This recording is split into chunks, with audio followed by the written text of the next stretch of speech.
就是这款炒饭，每次一出锅，准会被孩子们抢着吃光光。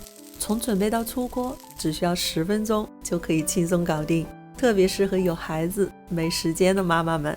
话不多说，赶紧一起来看看吧。今天的原材料特别简单，西班牙腊肠2根，速冻3色豆子1小碗，鸡蛋3颗，隔夜饭1碗，准备适量葱花，再来一点食盐和白胡椒粉。所需要的食材就全部在这里啦。我们今天用到的这款西班牙腊肠，它的英文名字叫 Chorizo， 在西餐中非常常见，是一种发酵、腌制并且熏制制作的香肠，具有非常独特的烟熏味，颜色也因为加入了干红辣椒而变得深红。西菜中做，我们今天就用它来做一份风味独特的腊肠炒饭。切好的腊肠先装入碗中备用，再来把准备好的鸡蛋打入碗中。这里2份炒饭的量，我搭配了3颗鸡蛋。蛋液里什么都不用放，直接用筷子快速搅拌均匀。准备好之后，就可以开始下一步的炒制了。铁锅烧热之后，加入适量植物油，等油稍微加热，倒入打好的鸡蛋液，等蛋液稍微凝固，用锅铲划散，再把鸡蛋稍微切碎，不用炒得太老，等它稍微断生，就可以先把它盛出来备用。锅里什么都不用放，直接倒入切好的腊肠丁，保持中小火翻炒均匀。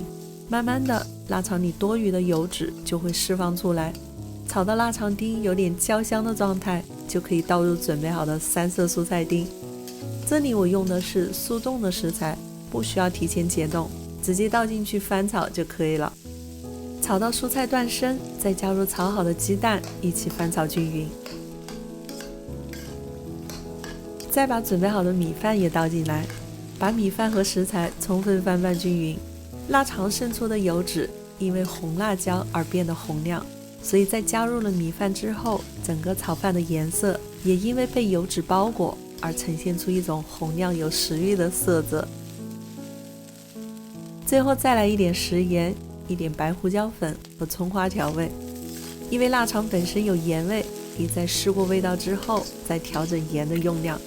这时候我们把火调到最大，借助高温快速翻炒米饭，炒出锅气，肉眼可见锅里的米饭颗粒分明，还可以很清楚地听见噼里啪啦米饭跳动的声音，这就表示我们的炒饭可以出锅了。这款炒饭趁热吃最香。